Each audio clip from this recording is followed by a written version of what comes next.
Kajian ilmiah.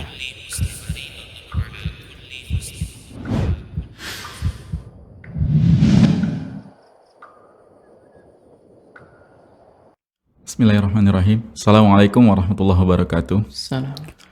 Alhamdulillahirrabbilalamin. Wassalatu wassalam ala rasulillah mabad. Para pemirsa Rasyad TV, juga para pendengar radio streaming dan mengaji, alhamdulillah senang sekali kita bisa kembali di podcast spesial Kaula Muda.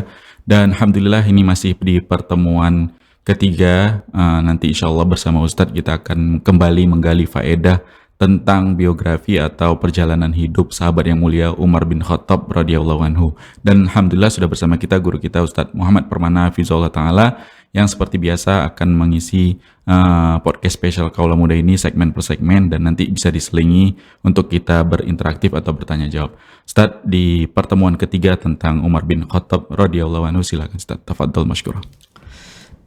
Bismillah. Assalamualaikum warahmatullahi wabarakatuh. Alhamdulillah.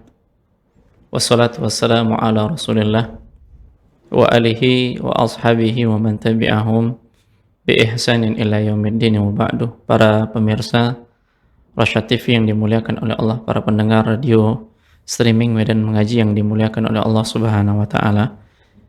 Kali ini kita akan sampai pada pengangkatan khalifah Umar bin Khattab tatkala Abu Bakar As-Siddiq radhiyallahu taala menjelang wafatnya beliau.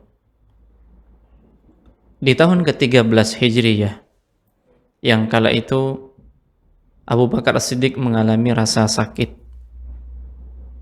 dan beliau hanya menjabat lebih kurang 2 tahun dari sepeninggalannya Rasulullah SAW.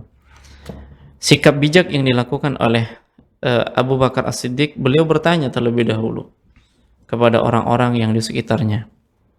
Dan inilah pentingnya orang-orang yang soleh di sekitar para pemimpin, karena bisa memberikan solusi yang terbaik untuk kemaslahatan umat dan kaum muslimin. Beliau bertanya kepada Abdurrahman ibnu Auf, dan beliau ini di antara para sahabat yang dijamin masuk surga, as-sabiqun al-awwalun. Beliau bertanya tentang sosok Umar. Bagaimana Umar menurut pandanganmu? Maka Abdurrahman ibnu Auf mengatakan, Umar itu keras. Ya, karakternya keras. Nah, seperti itu dia.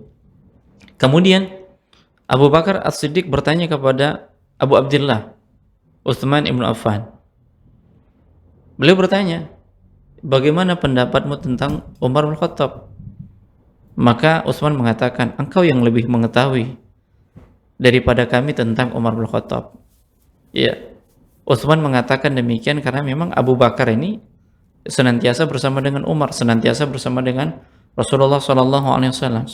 Nah, kemudian Abu Bakar mengatakan, aku ingin mendengar komentarmu tentang Umar bin Khattab. Maka Utsman bin Affan, sungguh yang aku tahu, kondisi sendirinya lebih baik daripada kondisi ramai.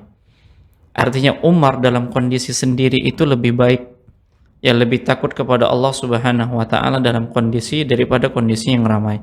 Dan tidak ada di antara kami yang lebih baik dari dia.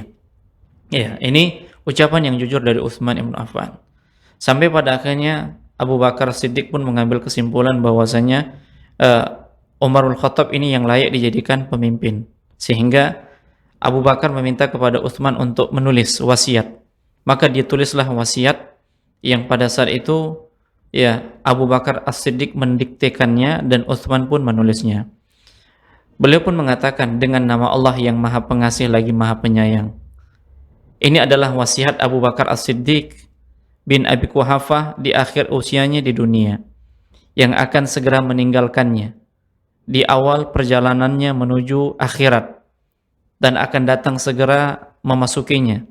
Sedangkan akan ada orang yang kafir baru akan beriman. Juga orang jujur baru akan yakin, dan pendusta baru akan berkata jujur. Dengan ini aku menyerahkan kekhalifahan untuk memimpin kalian. Sampai di situ Abu Bakar pingsan, belum menyebutkan orang. Kemudian Utsman, pada saat Abu Bakar As-Siddiq pingsan, Utsman langsung menulis Umar bin Khattab. Pada saat Abu Bakar siuman, maka beliau meminta kepada Utsman untuk membacakan kembali. Nah, setelah dibacakan kembali oleh Utsman ibn Affan, dan tertulis di sana, dengan ini aku menyerahkan urusan kekhalifahan untuk memimpin kalian adalah Umar bin Khattab. Maka Abu Bakar mengatakan, apakah engkau merasa khawatir sekiranya yang menjadi khalifah selainnya? Kemudian Utsman mengatakan, benar. Semoga Allah Subhanahu wa taala membalasmu dengan kebaikan, dan semoga Allah Subhanahu wa taala memberikan jasamu kepada Islam dan kaum muslimin. Jadi Abu Bakar ini sepakat dengan apa yang ditulis oleh Utsman ibn Affan. Jadilah Umar bin Khattab yang tertulis di dalam wasiat itu menjadi khalifah. Kemudian Abu Bakar As-Siddiq memerintahkan Utsman untuk mengumpulkan orang-orang, dan mereka membaiat orang yang namanya di dalam wasiat tersebut. Apa yang terjadi? Yang terjadi, sebagian orang tidak sepakat. Sebagian orang tidak sepakat dengan keputusan Abu Bakar As-Siddiq. Ada yang pro, ada yang kontra. Sehingga yang kontra ini mengatakan, wahai Abu Bakar, apa yang engkau akan pertanggungjawabkan? Apa yang engkau akan katakan di hadapan Allah ketika engkau menjadikan Umar sebagai pemimpin? Maka Abu Bakar mengatakan, sungguh aku akan mengatakan kepada Allah, ya Allah, inilah Umar yang dia menjadi pemimpin dan dia sebaik-baik dari umat. Sebaik-baik dari para sahabat. Artinya apa? Artinya Abu Bakar akan bertanggungjawaban di hadapan Allah Subhanahu wa taala bahwasanya yang ditulis ini enggak salah.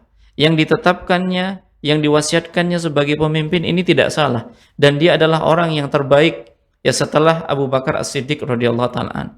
Kenapa mereka menimpali, tidak sepakat dengan keputusan Abu Bakar dalam wasiatnya? Karena memang mereka melihat Umar bin Khattab ini keras. Kemudian ada yang mengatakan bahwasanya Umar bin Khattab ini lamban. Sehingga mereka tidak sepakat. Kalau nanti beliau menjadi pemimpin dengan kerasnya itu, bahkan akan menjadi kemudaratan bagi kaum muslimin. Nah, seperti itu dia. Maka Abu Bakar juga menimpali. Adapun kerasnya itu, karena dia melihat aku dalam kondisi lembek. Dalam kondisi lembut seperti itu. Maka dia mengambil posisi yang kerasnya seperti itu. Jadi ada yang lembut dan ada yang keras. Memang seperti itulah kondisinya. Nah, kemudian pada akhirnya ketika mereka tunduk kepada wasiat Abu Bakar As-Siddiq, dan Abu Bakar As-Siddiq pun meninggal dunia, lalu pada akhirnya muncullah rasa khawatir. Semua khawatir ketika Umar menjadi khalifah pada saat itu. Dan ketika Umar melihat kekhawatiran para sahabat itu makin lama makin besar, sehingga kesempatan itulah yang digunakan oleh Umar Khattab untuk mengumpulkan manusia. Beliau pun memanggil manusia, as-salatu jami'ah. Kumpullah semua. Kumpullah semua, bukan dalam rangka untuk melaksanakan sholat, tapi mengumpulkan manusia mendengarkan apa yang akan disampaikan oleh Umar bin Khattab. Nah, karena beliau melihat orang-orang merasa takut dengan kepemimpinannya, dengan kerasnya. Karena kita lihat beberapa kisah kebersamaan Umar bin Khattab bersama dengan Rasulullah SAW, bersama dengan Abu Bakar. Tidak jarang kita dapatkan ucapan dari Umar bin Khattab, ya Rasulullah, izinkan aku memenggal lehernya. Jadi nggak ada basa-basi. Umar bin Khattab dengan kebijakan Rasulullah SAW. Apakah di sana ada orang munafik, ada sahabat-sahabat yang dia pro kepada orang-orang musyrikin dan lain sebagainya, sehingga ucapan inilah yang menyebabkan para sahabat ini takut. Asik-asik main kepala, penggal kepala dan seterusnya. Nah, ini yang menyebabkan para sahabat ini khawatir. Sehingga kekhawatiran inilah yang menjadikan Umar mengumpulkan semua. Dikumpulkan semua para sahabat. Kemudian beliau mengatakan, aku diberitahu bahwa orang-orang takut terhadap sikap keras dan sifat kasarku. Nah, jadi sudah sampai kepada Umar bin Khattab. Sudah sampai rasa takut itu, sampai pada akhirnya mereka tidak berani berhadapan dengan Umar bin Khattab. Dan dia mengatakan, sudah sampai berita kepada aku. Dan tidaklah aku bersikap keras di masa Rasulullah SAW, karena Rasulullah itu lembut. Dan aku tidak bisa menandingi kelembutan Rasulullah SAW. Kenapa demikian? Karena Allah telah memuji Nabi-Nya SAW, bil mu'minin raufur rahim. Rasulullah itu terhadap orang-orang yang beriman, beliau berkasih sayang. Jadi harus ada orang yang tampil tegas, ya, yang kalau seandainya para sahabat atau kaum muslimin itu macam-macam dengan Rasulullah, harus ada orang yang tampil seperti itu. Begitu juga dengan Abu Bakar Siddiq. Ya, Abu Bakar Siddiq yang lembut, dan harus ada orang yang tampil keras di hadapannya, ya, supaya bisa mengimbangi kelembutannya. Namun sekarang ketika, ya, aku dipilih menjadi khalifah, maka sikap keras itu sudah hilang. Walaupun masih ada, dan itu hanya diperuntukkan bagi orang-orang yang dolim. Jadi Umar menegaskan bahwasanya sikap kerasnya itu hanya diperuntukkan kepada orang-orang yang dolim. Sehingga kalau ada orang-orang yang dolim di antara kalian, maka aku tidak akan pandang. Ya, aku tidak akan pandang sampai aku letakkan kepalanya di bawah tanah, lalu aku injak pipinya, karena kedoliman yang dilakukan. Sebaliknya, ketika di antara kalian yang taat kepada Allah, bertakwa kepada Allah Subhanahu wa taala, dan aku akan meletakkan pipiku di atas tanah, silakan dia menginjak, ya, kepalaku sekiranya aku berbuat zalim kepadanya. Nah, Umar menegaskan sikap beliau. Bahkan poin-poin yang disampaikan beliau begitu tegas. Ya, di antaranya apa? Di antaranya Umarul Khattab itu akan menyantuni kaum muslimin, memberikan nafkah kepada mereka, sehingga pada akhirnya, ya, selama kepemimpinan beliau banyaknya, ya, futuhat-futuhat Islam, artinya banyaknya negeri-negeri yang ditaklukkan oleh Umar Khattab, kemudian mereka dalam kondisi aman, ya, keadilan ditegakkan oleh Umar Khattab, sehingga, ya, hilanglah rasa takut mereka kepada Umar Khattab, kecuali memang orang-orang yang berbuat zalim. Nah, lebih lanjut nanti akan kita sampaikan bagaimana kisah Umar Khattab tatkala beliau sudah diangkat menjadi khalifah, namun dari zuhudnya, kewaraannya, ibadahnya, ya, ini tidak bisa ditandingi oleh para sahabat yang lain. Nah, demikian. Ini segmen yang pertama yang bisa kita sampaikan. Allah a'lam. Baik, Masya Allah. Jazakumullah khairan Ustaz untuk pemaparan faedah di segmen awal ini, dan kita persilakan para pemirsa Rosyad TV juga para pendengar radio streaming dan mengaji yang mau bergabung di podcast spesial Kaula Muda kali ini bisa di line interaktif kita di 0822 8888 6630, atau bisa melalui pesan WhatsApp, juga SMS, atau komentar di kolom komentar platform media sosial kita yang melakukan live streaming. Baik, dari kita di studio dulu Ustaz. Nah, Pro kontra penunjukan pemimpin ternyata dari dulu udah ada ya Ustaz. iya. Masya Allah. Dan ini sekelas Umar pun ada yang seperti apa, di posisi kontra gitu ya Ustaz. Karena sikap keras tegasnya pada saat di masa Nabi SAW dan masa Abu Bakar As-Siddiq tadi ya Ustaz. Iya, tapi oposisi nggak ada. Oposisi nggak ada. Begitu. Pro Tapi kontra aja. apa nggak ada, maksudnya Umar bin Khattab radhiyallahu anhu itu ketika ditunjuk atau diwasiati oleh Abu Bakar As-Siddiq radhiyallahu anhu itu nggak memberikan respon, atau memang langsung bersikap ya udah saya terima, saya akan berjuang nih, atau seperti Iya. apa Ustaz? Dari pemaparan yang ada, ya, karena ini wasiat, ya. Ini wasiat, dan ini sikap bijak Abu Bakar As-Siddiq. Padahal beliau punya anak Muhammad bin Abi Bakar. Tapi beliau tidak menunjuk anaknya itu menjadi khalifah selanjutnya. Makanya inilah yang dikomplainkan sebahagian para sahabat ketika Muawiyah bin Abi Sufyan meninggal dunia. Ya, ketika Muawiyah bin Abi Sufyan meninggal dunia, beliau mewasiatkan kepemimpinan kepada siapa? Yazid bin Muawiyah. Sementara di sana ada sahabat-sahabat senior. Nah, inilah yang dikomplainkan. Ya, artinya sikap yang diambil oleh Abu Bakar As-Siddiq ini bijak. Beliau tidak mengedepankan keluarganya. Bahkan Umar pada saat beliau pingsan, ya, ditikam oleh Abu Lu'lu' al-Majusi, beliau menyampaikan di antara orang-orang yang bermusyawarah itu tidak boleh menyertakan Abdullah bin Umar, Sa'id bin Zaid, karena ini dari keluarganya. Ya, Sa'id bin Zaid ini kan di antara yang dijamin masuk surga. Bahkan yang musyawarah itu adalah orang-orang yang memang dijamin masuk surga. Seperti itu dia. Beliau tidak memilih keluarganya. Ini menunjukkan apa? Ini menunjukkan sikap bijak, ya, pemimpin-pemimpin terdahulu tidak mengedepankan keluarganya dalam kepemimpinan. Ya, tetapi mereka itu sebagaimana yang dilakukan oleh Rasulullah. Ini contoh yang ditunjukkan oleh Rasulullah SAW dalam perang tanding, ya ketika perang Badar. Tatkala orang-orang musyrikin di antara Utbah bin Rabi'ah, kemudian Syaibah, Al-Walid bin Utbah, ini ngajak duel tanding pada saat perang Badar. Ini yang sudah pernah kita kisahkan pada Ali bin Abi Thalib. Nah, pada saat itu Rasulullah menunjuk dari kerabatnya untuk perang nih, untuk melawan duel tanding musuh. Maka beliau menunjuk siapa? Ubaidah bin Al-Harith, kemudian Ali bin Abi Thalib, kemudian Hamzah bin Abdul Muthalib. Ya, dan ini merupakan kerabat Rasulullah. Dalam hal apa? Dalam hal duel tanding beliau mengedepankan keluarganya.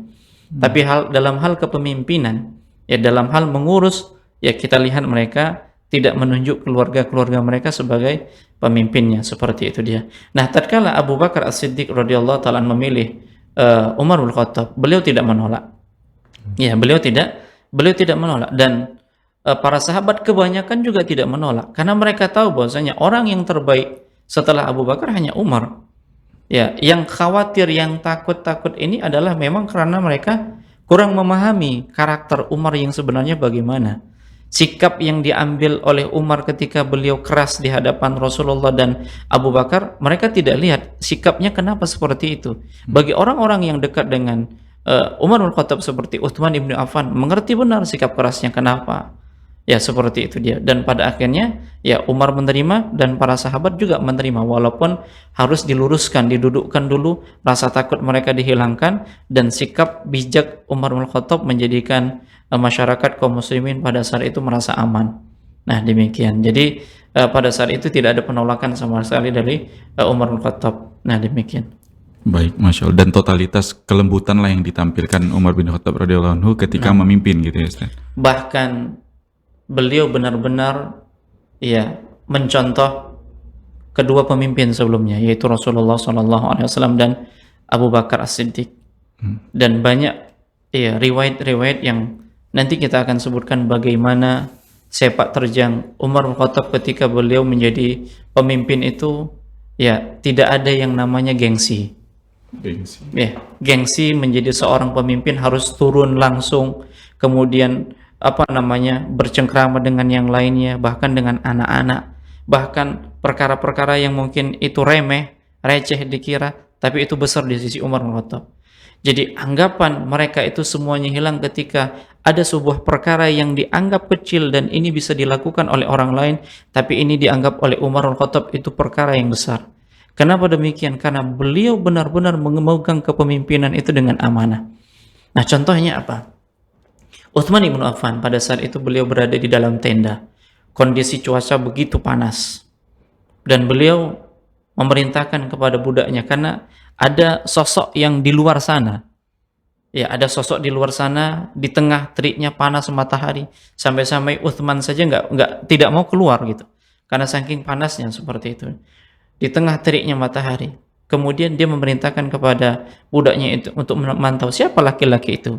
Ya, kenapa dia tidak berteduh seperti itu dia. Kemudian pada akhirnya semakin dekat, maka jelaslah ternyata budaknya mengatakan itu Umar. Ya, itu Umar. Kemudian Utsman pun ya mengeluarkan kepalanya dari tenda. Mengeluarkan kepalanya dari tenda sejenak karena saking panasnya, beliau pun masukkan lagi. Jadi pas dengan tenda. Nah, apa yang engkau lakukan di siang panas teriknya matahari ini? Dia mengatakan ada onta zakat yang lepas. Ya, ada onta zakat yang lepas. Seperti itu dia. Kenapa engkau tidak memerintahkan orang lain untuk menangkapnya? Ya, untuk membawanya seperti itu. Kemudian ya, sampai pada akhirnya engkau ini akan membuat sulit pemimpin setelahmu. Ya, karena apa? Sikapnya langsung turun ini. Onta di tengah terik matahari. Ini onta zakat. Ya, beliau tidak mau menyia-nyiakan itu. Dan beliau langsung turun, tidak memerintahkan kepada yang lainnya. Nah, ini menunjukkan apa? Totalitasnya menjadi pemimpin itu ya begitu istimewa. Ya, sehingga sepak terjangnya, keberhasilannya dengan izin Allah Subhanahu wa taala ini mampu mengalahkan negara-negara adikdaya. Ya, negara-negara Persia, Romawi itu kalah di di kepemimpinan Umar bin Khattab, walaupun orangnya sederhana, orangnya biasa saja. Ya, sampai-sampai Hurmuzan, tatkala Anas bin Malik membawa harta rampasan perang, ya, di mana pada saat itu Umar bin Khattab mengutus para sahabat untuk menyerang Persia, dan dengan izin Allah Subhanahu wa taala, ya, Persia itu dapat ditaklukkan oleh kaum muslimin di masa Umar bin Khattab. Nah, Hurmuzan salah satu pemimpinnya dibawa oleh Anas bin Malik. Mereka membawa harta rampasan perang bersama dengan utusan-utusan yang ada. Nah, ternyata tidak didapatkan di rumah. Sampai pada akhirnya Anas bin Malik bertanya kepada anak-anak yang tengah bermain-main, ya, di mana ya khalifah kita, di mana pemimpin kita, di mana Umar bin Khattab? Maka mereka mengatakan, anak-anak itu mengatakan, di dalam masjid tengah tidur-tiduran. Ya, di dalam masjid tengah tidur-tiduran. Kemudian mereka pun mendatangi masjid. Kemudian dilihat ternyata Umar tengah berbaring dan berbantalkan mantel yang kasar. Dan itu dilihat oleh Hurmuzan, raja Persia, yang semuanya terhidang, dikawal oleh pasukan-pasukan. Ada ring 1, ring 2, dan seterusnya. Nah, ternyata ditanya, siapa pemimpin kalian? Umar. Yang dilihatnya itu. Dan mereka menjawabnya dengan perlahan supaya ya Umar tidak terbangun. Ya, Umar tidak terjaga. Dilihatnya, apakah ada pengawalnya? Tidak ada pengawal. Ya, tidak ada pengawal. Ya, kemudian seperti itu. Dan dia berpikir dengan kondisi yang dia alami sebagai seorang raja. Dia dikawal, kemudian disiapkan tempat yang istimewa. Ini hanya beralaskan beralaskan tanah, kemudian berbantalkan mantel kasar. Nah, seperti itu dia. Orang bebas bertemu aja dengan siapapun, bebas, tanpa harus ada perantara-perantara. Nah, begitulah kondisi Umar bin Khattab meninggalkan kehidupan dunianya demi apa? Mengabdi kepada masyarakat ketika menjadi pemimpin. Nah, ini diantara kezuhudan dari Umar bin Khattab, sampai-sampai Hurmuzan ini merasa takjub dengan pemimpinnya. Bahkan dia katakan, sungguh dia bukan pemimpin itu, tapi dia nabi. Iya, tapi dia nabi.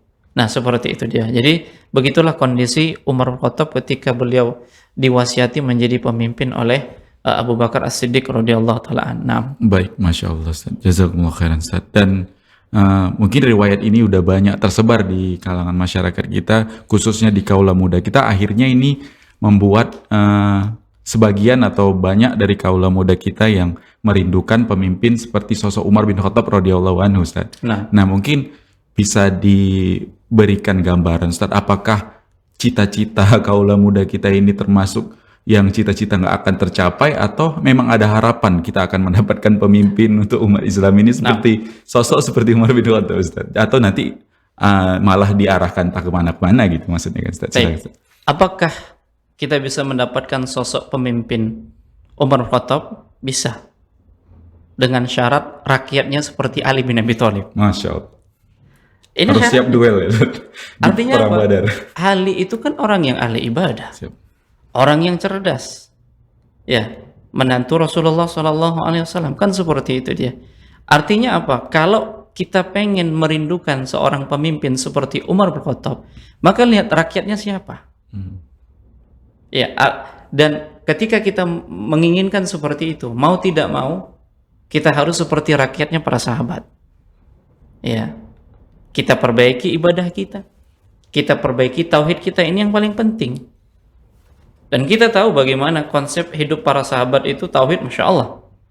Iya, itu tidak bisa ditawar-tawar lagi masalah tauhid. Kesyirikan mutlak harus diperangi, kan seperti itu dia. Bisakah kita seperti itu?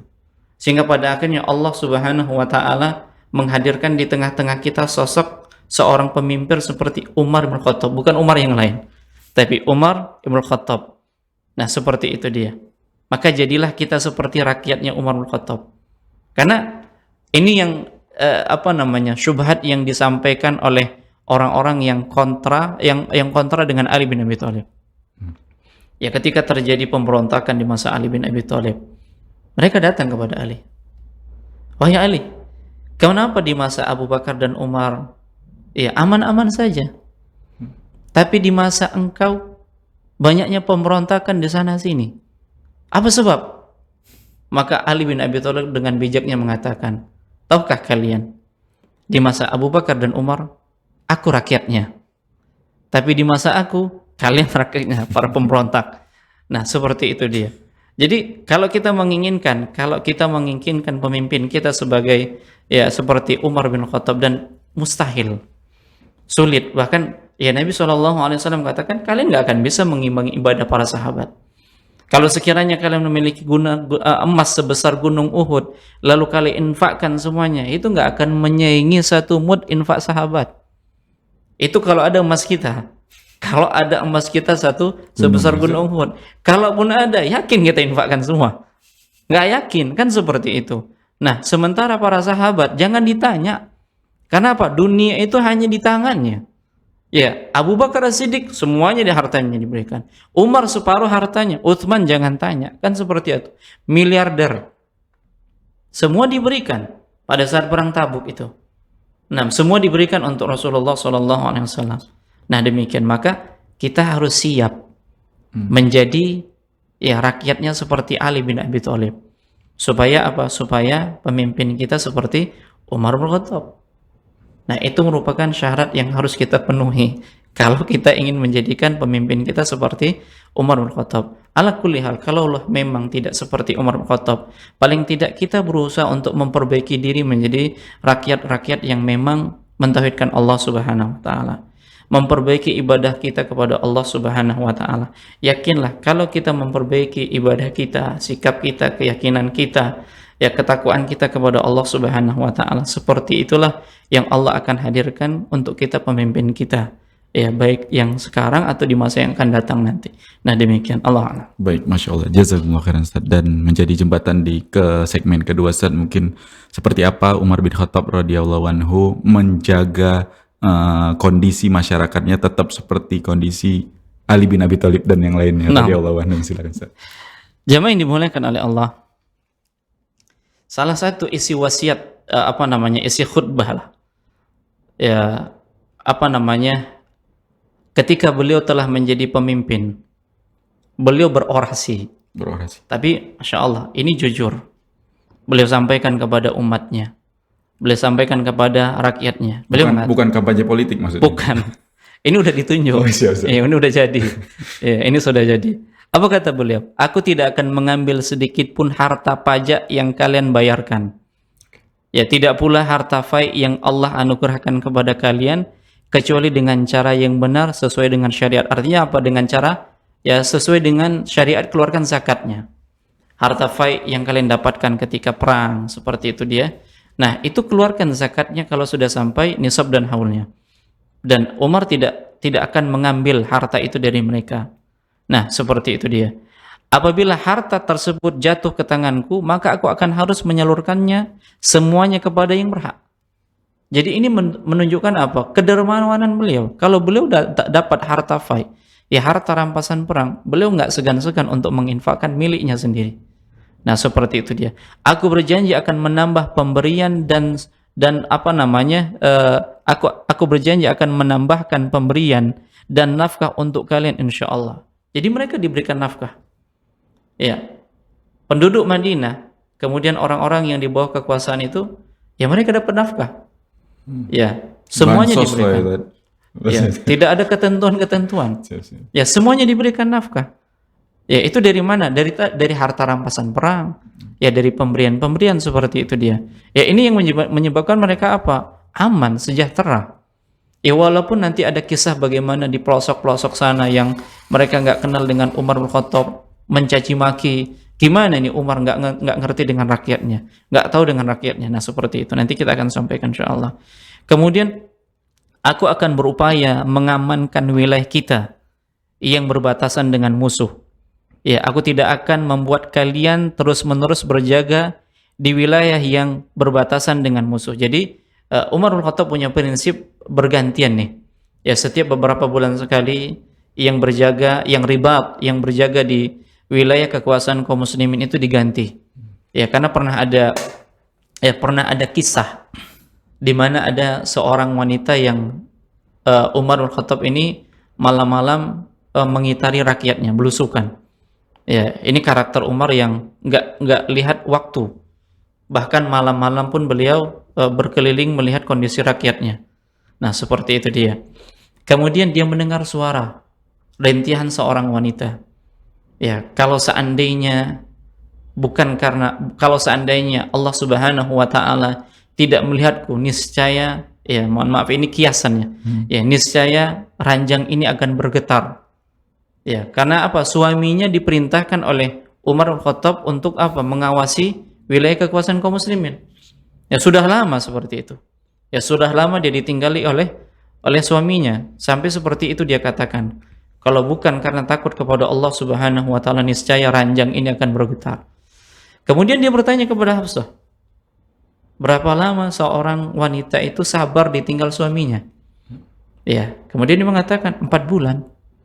Ya, lebih kurang 4 bulan. Sampai pada akhirnya beliau membuat keputusan bahwasanya yang berjaga di wilayah perbatasan kaum muslimin setiap 4 bulan sekali ganti.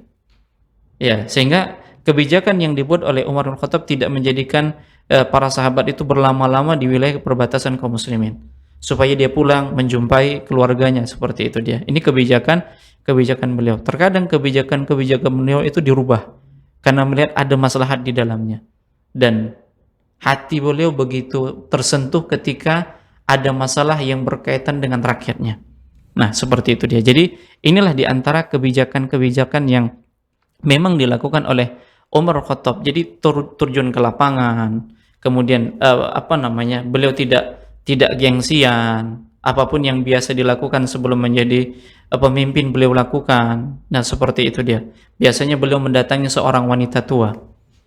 Ya, beliau mendatangi seorang wanita tua. Kemudian salah seorang sahabat, Abdurrahman ibnu Auf, melihat ternyata ada laki-laki yang masuk ke dalam rumah orang tua, dan dia juga pengen membantu orang tua tadi. Tapi ternyata Umar bin Khattab lebih dahulu. Jadi kebutuhan orang tua itu sudah dipenuhi oleh Umar bin Khattab ketika beliau menjadi pemimpin dan setelah menjadi pemimpin. Ya, dia tidak lupa. Dia tidak lupa bahwasanya dia pernah melakukan kebaikan sebelum menjadi pemimpin dan setelah menjadi pemimpin sama. Ya. Dan beliau menghormati orang-orang yang mulia di antara para sahabat. Nah, seperti itu dia. Jadi ini kepemimpinan yang memang sangat dirindukan setiap orang, seperti itu. Tapi lagi-lagi syaratnya rakyatnya siapa? Seperti Ali bin Abi Thalib. Nah, demikian. Allahu a'lam. Masya Allah. Nafkah untuk rakyat. Tapi sebelumnya kita berikan kesempatan ke pemirsa Rosyad TV, juga pendengar radio stream Medan Mengaji yang mau bergabung bersama kita di podcast spesial Kaula Muda kali ini.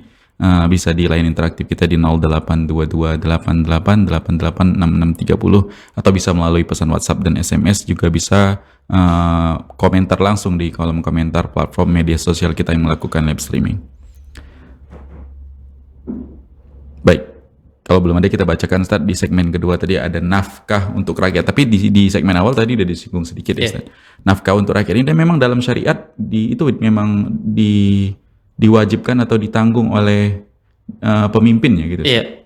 Ini kan kebijakan dari Umar bin Khattab. Jadi di antara manfaat dari harta rampasan perang itu adalah di samping diberikan kepada pemimpin itu sendiri, kemudian diberikan kepada orang-orang yang ikut perang, dan juga diberikan kepada kaum muslimin. Ya, dan nafkah itu diambil dari apa? Dari Baitul Mal. Ya, dari Baitul Mal. Dan memang ini kebijakan Umar bin Khattab. Ya, nafkah-nafkah seperti itu memang kebijakan Umar bin Khattab. Bahkan beliau membuat suatu kebijakan yang pada akhirnya kebijakan ini beliau rubah. Bagaimana kebijakannya? Beliau hanya memberikan nafkah itu kalau sekiranya anak yang sudah disapih dari orang tuanya mulai diberikan nafkah. Ya, mulai diberikan nafkah. Nah, seperti itu dia. Tapi kalau anak itu masih menyusui, ya, ini tidak diberikan nafkah. Jadi Umar memberikan ketetapan di semua wilayah kekuasaannya, ya rakyatnya itu dinafkahi. Ya, rakyatnya itu dinafkahi, seperti itu dia. Dan nafkah itu baru diberikan ketika anak sudah disapih. Ya, anak sudah disapih. Artinya sudah sampai usia 2 tahun, usia menyusui sudah selesai, kemudian barulah negara menanggungnya. Pada saat itu kebijakan dari Umar bin Khattab. Itu kebijakan beliau.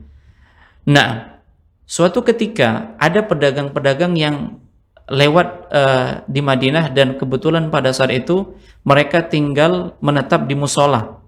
Ya, di musola di wilayah Madinah. Kemudian Umar melihat dan lihat sikapnya, Masya Allah. Beliau ya meminta kepada Abdurrahman ibnu Auf, maukah engkau wahai Abdurrahman menemaniku menjaga dagangan mereka? Orang-orang yang safar dengan dagangan mereka, dengan harta mereka ini, ternyata Umar bin Khattab memberikan perhatian. Mereka tinggal di musola, kemudian Umar dan Abdurrahman ibnu Auf yang berjaga, mereka istirahat. Ya, mereka istirahat.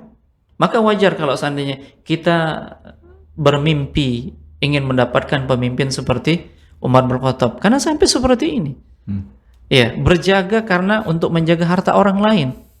Tapi dia tidak sendiri, bersama dengan temannya. Nah, ketika dia mulai berjaga, lalu dia mendengar ada tangisan anak kecil. Berusaha dia melihat sumber suara, mencari sumber suara di mana. Ternyata di sana ada ibunya. Ya, kemudian Umar bin Khattab pun menasihati kepada ibunya, bertakwalah engkau kepada Allah Subhanahu wa taala. Ya, jangan engkau biarkan anakmu nangis. Diamlah sang anak. Kemudian pada akhirnya sampai berjalan separuh malam, nangis lagi. Ya, Umar datangi lagi. Ya, bertakwalah engkau kepada Allah Subhanahu wa taala, jangan sampai engkau membuat anakmu menangis. Kemudian balik lagi Umar bin Khattab. Di sepertiga malam terakhir, belum mendengar lagi tangisan seperti itu dia. Kemudian pada akhirnya wanita ini pun mengatakan, ya, apakah engkau senantiasa membuntutiku, mengawasiku? Ya. Kenapa rupanya? Kemudian wanita ini mengatakan, sungguh aku tengah menyapi anakku. Ya, sungguh aku tengah menyapi anakku. Kenapa harus disapi? Karena Umar membuat keputusan bahwasanya dia akan memberikan nafkah kepada anak-anak yang sudah disapi. Ya, anak-anak yang sudah disapi, artinya yang masih menyusui ini nggak diberikan nafkah. Akhirnya ketika subuh beliau membaca dalam sholat subuh itu hampir-hampir nggak didengar oleh kaum muslimin yang sholat pada saat itu. Karena apa? Pada saat dia membaca Al-Quran, tangisannya itu mengalahkan suaranya. Sulit dia membaca Al-Quran. Ya, karena suatu kebijakan yang pada akhirnya Umar merubah kebijakannya dengan kebijakan yang lebih baik. Selesai sholat subuh, beliau mengatakan, sungguh telah banyak anak-anak kaum muslimin yang telah dibunuh oleh Umar bin Khattab. Ya, artinya orang-orang tua memaksakan anaknya itu yang belum sampai usia menyapi sudah disapi supaya mendapatkan nafkah dari Umar. Kemudian dia mengatakan kepada sahabat-sahabat yang lain untuk membuat kebijakan yang selama ini disampaikan, ditetapkan itu dirubah. Siapapun anak-anak kaum muslimin yang lahir tanpa ada syarat, mereka dapat nafkah. Dan begitu juga ditetapkan di wilayah-wilayah kekuasaan kaum muslimin. Nah, ini artinya apa? Negara Umar pada saat itu benar-benar menanggung nafkah kaum muslimin. Ya, dan tidak ada lagi syarat-syarat, tidak ada lagi batasan-batasan. Setiap anak lahir dalam kondisi muslim dari kalangan kaum muslimin secara otomatis mendapatkan nafkah dari negara pada saat itu. Dan ini kebijakan dari Umar bin Khattab. Nah, seperti itu dia. Allah a'lam. Baik, Masya Allah, jazakumullah khairan Ustaz. Dan kita kembali berikan kesempatan ke pemirsa Rosyad TV, juga para pendengar radio stream Medan Mengaji yang mau bergabung di podcast spesial Kaula Muda kali ini. Silahkan bisa langsung ke pesan WhatsApp kita atau melalui kolom komentar di platform media sosial kita yang melakukan live streaming. Baik Ustadz, Umar bin Khattab radhiyallahu anhu tadi dikisahkan senang belusukan kalau bahasa kita sekarang ya Ustadz, turun langsung dan melihat langsung keadaan umat atau keadaan masyarakat pada saat itu. Dan umumnya tadi yang dikisahkan kan kebanyakan masalah-masalah yang memang kaitannya dengan kehidupan ekonomi gitu-gitu ya Ustaz, atau kehidupan rumah tangga tadi ya Ustaz, sang istri yang ditinggal suami nggak bisa lama. Dan ini kan sebenarnya kan lebih masalah yang akhirnya maksudnya sampai sekarang ini bahasanya apa ya, masih ada korelasi gitu ya Ustaz. Ini juga yang dihadapi, berarti permasalahan yang sama yang dihadapi di masa kita sekarang gitu Ustaz. Baik itu kaula muda dan yang lain-lain itu kan juga ketemunya masalah-masalah yang seperti ini gitu kan Ustaz. Dan penanganannya bisa berbeda atau memang masyarakatnya tempahannya yang berbeda atau seperti apa Ustaz? Iya, banyak faktor ya. Iya, penanganannya itu satu. kemudian masyarakatnya juga seperti itu dia. Jadi ya dilihat dari banyak sisi lah. Ya, masalah-masalah ekonomi, masalah-masalah rumah tangga, kan seperti itu dia. Hanya saja yang perbedaan yang sangat mencolok, Nabi SAW dan orang-orang yang mengikuti jejak Nabi SAW di dalam berdakwah, yang pertama kali yang diperbaiki masalah adalah masalah tauhidnya. Masalah tauhidnya. Jadi permasalahan itu bersumber dari mana? Dari tauhid. Terjadinya permasalahan dalam ekonomi, ini kaitannya dengan tauhid. Terjadinya masalah dalam rumah tangga, ini kaitannya dengan tauhid. Pekerjaan-pekerjaan, nafkah dan lain sebagainya, ini semuanya kembali kepada tauhid. Dan yang kita lihat ini bukan perkara yang memang banyak terjadi, dan ini salah satu contoh lah. Artinya bentuk kasih sayang Umar bin Khattab yang ada riwayat yang menyebutkan bagaimana sosok pemimpin seperti Umar bin Khattab.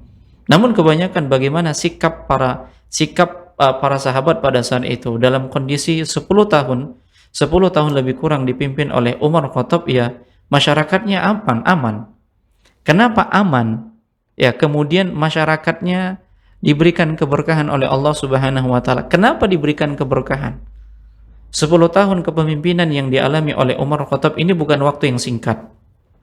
Yang banyak pada akhirnya penaklukan negeri-negeri kafir, kemudian pada akhirnya mereka masuk Islam. Apa salah satunya? Karena memang ini kembali kepada apa yang dikatakan oleh Allah Subhanahu wa taala. Di mana Allah Subhanahu wa taala mengatakan, "Walau anna ahlal qura amanu wattaqau la fatahna 'alaihim barakatim minas sama'i wal ard." Kalau sekiranya penduduk suatu negeri yang mereka beriman dan bertakwa kepada Allah Subhanahu wa taala, apa kata Allah Subhanahu wa taala? La fatahna 'alaihim barakatim minas sama'i wal ard. Niscaya kami akan bukakan keberkahan ya dari langit dan dari bumi. Kenapa Allah Subhanahu wa taala memberikan keberkahan sepanjang 10 tahun kepemimpinan Umar Khattab? Rakyatnya aman, rakyatnya adil, karena kembali kepada sumber keberkahan itu sendiri, yaitu beriman dan bertakwa kepada Allah Subhanahu wa taala. Nah, lagi-lagi ini dikembalikan kepada apa? Tauhid. Ya, ini dikembalikan kepada tauhid. Jadi masalah apapun, ya baik ekonomi, kemudian masalah rumah tangga atau masalah-masalah yang lainnya. Nah, ini bisa teratasi dengan apa? Dengan sumber yang benar, dengan penanganan yang benar. Yaitu kembali apa? Kembali ya kita menjalankan hakikat kita diciptakan oleh Allah Subhanahu wa taala. Wa ma khalaqtul jinna wal insa illa liya'budun. Tidaklah aku ciptakan jin dan manusia kecuali untuk ya mentauhidkanku. Jadi faedah keutamaan besar ketika kita benar-benar menjaga tauhid, dan itu Allah berikan di masa Umar bin Khattab. Ya, kemenangan-kemenangan dalam peperangan itu karena apa? Karena iman tadi. Ya, karena iman tadi. Jadi semua masalah, ya semua masalah, maka sumbernya itu ketika kita pengen cari solusi, yaitu dengan mengembalikan segala sesuatunya dengan apa? Ya, mentauhidkan Allah Subhanahu wa taala. Sekarang juga demikian.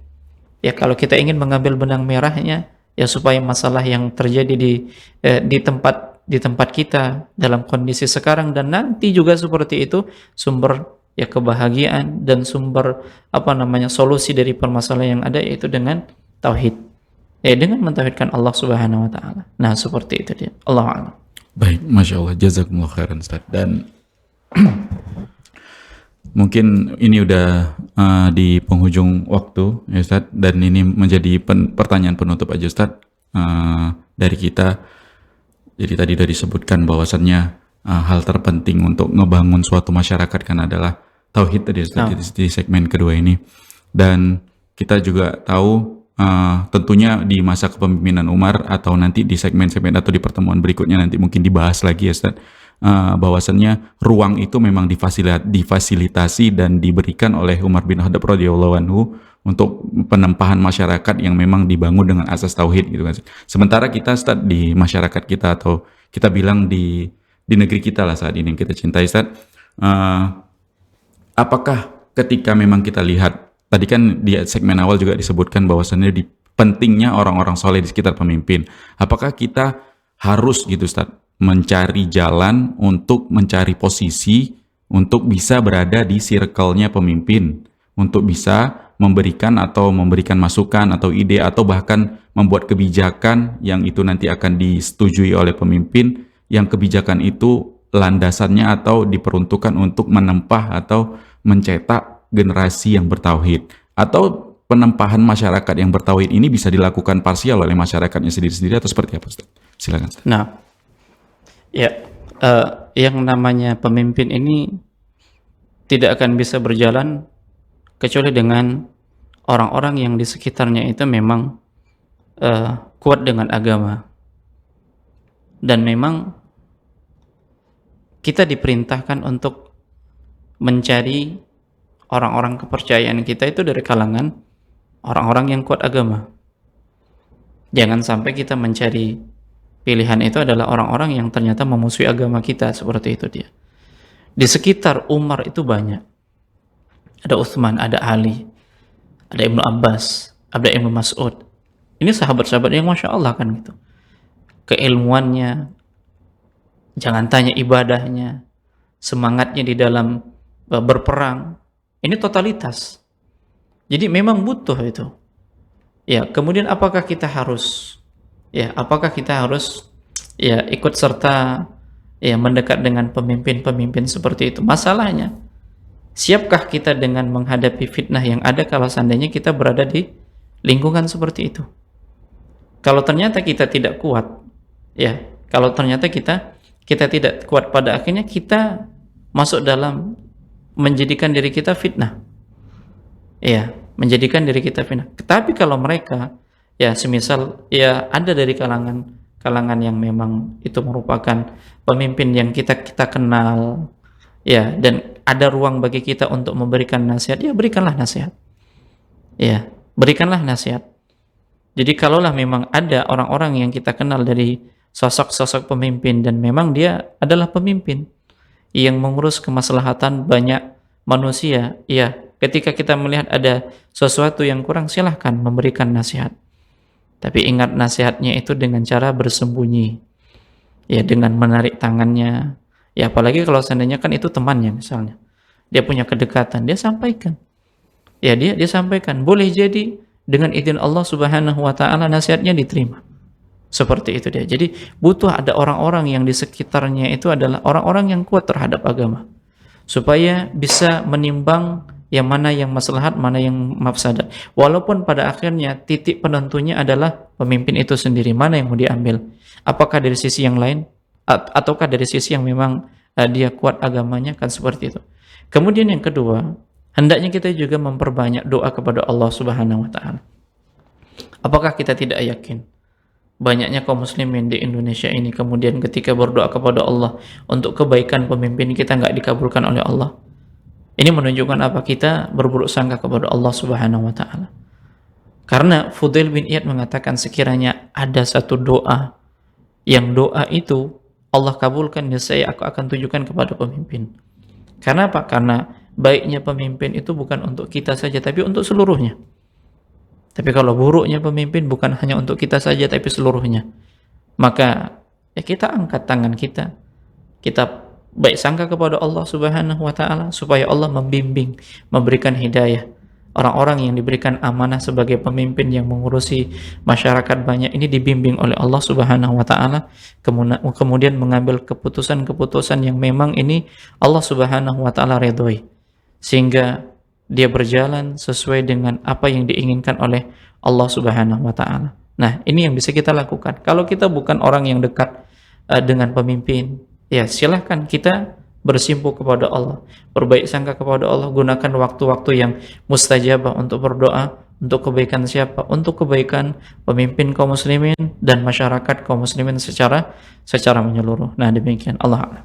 Baik, Masya Allah. Jazakumullah khairan, Ustaz, atas penjelasan, pemaparan, dan pendampingannya. Dan tentunya para pemirsa Rosyad TV, juga para pendengar radio stream Medan Mengaji, dengan demikian berakhir sudah podcast spesial Kaula Muda di episode kali ini. Mudah-mudahan apa yang kita sajikan bermanfaat, tentunya untuk kami pribadi, juga untuk Anda dimanapun Anda berada. Insya Allah kita akan sambung lagi, masih membahas biografi atau kisah hidup sahabat yang mulia Umar bin Khattab radhiyallahu anhu.